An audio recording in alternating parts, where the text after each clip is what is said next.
ವಿಧಾನಸೌಧ ಇರಲಿ, ವಿಧಾನ ಪರಿಷತ್ತಿನ ಪವಿತ್ರವಾದಂಥ ಸ್ಥಳದ ಒಂದು ನಡೆದಂಥ ಒಂದು ಕರಾಳ ಘಟನೆ ಇದು. ನೋಡಿ, ಲಕ್ಷ್ಮೀ ಹೆಬ್ಬಾಳ್ಕರ್ ಅವರು ತುಂಬ ಪ್ರಬುದ್ಧ ರಾಜಕಾರಣಿ.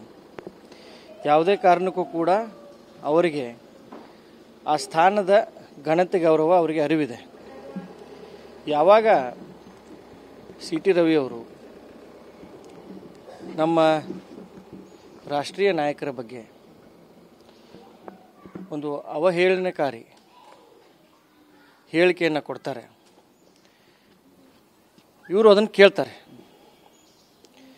ಕೇಳಿಬಿಟ್ಟು ಅದಕ್ಕೇನು ರಿಯಾಕ್ಟ್ ಮಾಡಲ್ಲ.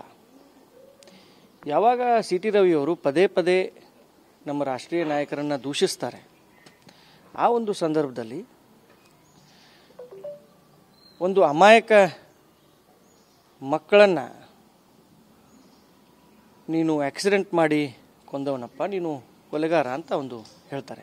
ನೋಡಿ, ನಿಮಗೆ ಉಬ್ಬಿದ ರಕ್ತನಾಳ ಅಂದ್ರೆ ವೆರಿಕೋಸ್ ವೇನ್ಸ್ ಸಮಸ್ಯೆ ಇದ್ದಲ್ಲಿ ಫ್ರೀ ಡಾಪ್ಲರ್ ಸ್ಕ್ಯಾನಿಂಗ್ಗಾಗಿ ಹಿಂದೆ ಭೇಟಿ ಕೊಡಿ ಏವಿಸ್ ಆಸ್ಪತ್ರೆ. ಸಾಕಷ್ಟು ಚರ್ಚೆಗಳಲ್ಲಿ ಕೊಲೆಗಡಕ, ಕೊಲೆಗಾರ ಅಂತ ಅನ್ನುವ ಪದವನ್ನು ಸರ್ವೇ ಸಾಮಾನ್ಯವಾಗಿ ನಾವು ಸದನದಲ್ಲಿ ಚರ್ಚೆಯಲ್ಲಿ ಪ್ರಯೋಗ ಮಾಡ್ತೀವಿ, ಮತ್ತು ಸಾಮಾನ್ಯವಾಗಿ ಜನರು ಕೂಡ ಅದನ್ನು ಪ್ರಯೋಗ ಮಾಡ್ತಾರೆ. ಆದರೆ ಆ ಒಂದು ಸಂದರ್ಭದಲ್ಲಿ ಸಿ ಟಿ ರವಿ ಅವರು ಬಳಕೆ ಮಾಡಿದಂಥ ಪದ ಯಾವುದೇ ಕಾರಣಕ್ಕೂ ನಾವು ಸಹಿಸೋದಿಲ್ಲ, ಅದನ್ನು ನಾವು ಎಕ್ಸೆಪ್ಟ್ ಮಾಡೋದಿಲ್ಲ, ಅದನ್ನು ನಾವು ಖಂಡನೆ ಮಾಡ್ತೀವಿ. ನಮ್ಮ ಎಲ್ಲ ನಾಯಕರು ಅದನ್ನು ಖಂಡನೆ ಮಾಡ್ತಾ ಇದ್ದಾರೆ. ಇವತ್ತು ಎಲ್ಲ ಸಮಾಜ ಕೂಡ ಖಂಡನೆ ಮಾಡ್ತಾ ಇದೆ. ಎಲ್ಲ ಸಮಸ್ತ ಸ್ತ್ರೀ ಕುಲಕ್ಕೆ, ಅದು ಸದನದಲ್ಲಿ ನಿಂತು ಒಬ್ಬ ಸದನದ ಸದಸ್ಯನಾಗಿ ಏಕೈಕ ಮಹಿಳಾ ಮಂತ್ರಿ ಹಾಗೂ ಸಮಸ್ತ ಮಹಿಳಾ ಕುಲದ ಪ್ರತಿನಿಧಿಯಾದಂಥ ಲಕ್ಷ್ಮೀ ಹೆಬ್ಬಾಳ್ಕರ್ ಪರವಾಗಿ ಅವರ ಬಳಕೆ ಮಾಡಿದಂಥ ಪದವನ್ನು ನಾವು ಖಂಡನೆ ಮಾಡ್ತೀವಿ. ಮತ್ತು ಕಾನೂನಿನ ಚೌಕಟ್ಟಿನಲ್ಲಿ ಅವರಿಗೆ ಶಿಕ್ಷೆ ಆಗಬೇಕು. ಯಾಕಪ್ಪ ಅಂತಂದರೆ ಇವತ್ತು ಎಲ್ಲದಕ್ಕಿಂತ ಮೇಲಾಗಿ ನಮ್ಮ ಭಾರತದ ಸಂಸ್ಕೃತಿಯಲ್ಲಿ ನಾವು ಮಹಿಳೆಗೆ ಒಂದು ದೇವರ ಸ್ಥಾನವನ್ನು ಕೊಟ್ಟಿದ್ದೀವಿ. ತಾಯಿಯನ್ನು ನಾವು ದೇವಿ ಅಂತ ಕರಿತೀವಿ, ಒಂದು ದೇವರ ಸ್ಥಾನ ಕೊಟ್ಟಿದ್ದೀವಿ. ಅದಕ್ಕೆ ಅವರು ಅಪಮಾನ ಮಾಡಿದ್ದಾರೆ. ಅವರು ಯಾವುದೇ ಷರತ್ತಿಲ್ಲದೆ ಕ್ಷಮೆ ಕೇಳಬೇಕು, ಮತ್ತು ಕಾನೂನಿನ ಚೌಕಟ್ಟಿನಲ್ಲಿ ಅವ್ರಿಗೆ ಶಿಕ್ಷೆ ಆಗಬೇಕು. ನಿನ್ನೆ ಪೊಲೀಸರು ಅವ್ರನ್ನ ವಶಕ್ಕೆ ಪಡೆದಿದ್ದಾರೆ, ಬಂಧಿಸಿದ್ದಾರೆ. ಆದರೆ ಎಲ್ಲೂ ಕೂಡ ಕೋರ್ಟಿಗೆ ಪ್ರೊಡ್ಯೂಸ್ ಮಾಡಿಲ್ಲ. ಹೀಗಾಗಿ ನನ್ನ ಜೀವಕ್ಕೆ ಇದಿದೆ, ಭಯ ಇದೆ.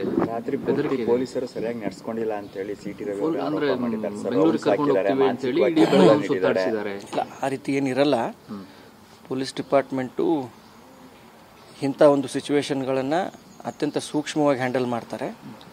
ಕಾನೂನಿನ ಚೌಕಟ್ಟಿನಲ್ಲಿ ಕಾನೂನಿನ ವ್ಯವಸ್ಥೆಯನ್ನು ಕಾಪಾಡಲಿಕ್ಕೆ ಅವ್ರು ಏನಾದರೂ ಸ್ಟೆಪ್ಸ್ ತೊಗೊಂಡಿರ್ಬೋದು. ಆದರೆ ಕರ್ನಾಟಕ ರಾಜ್ಯದ ಪೊಲೀಸ್ ಡಿಪಾರ್ಟ್ಮೆಂಟ್ ಮೇಲೆ ನಮಗೆ ನಂಬಿಕೆ ಇದೆ.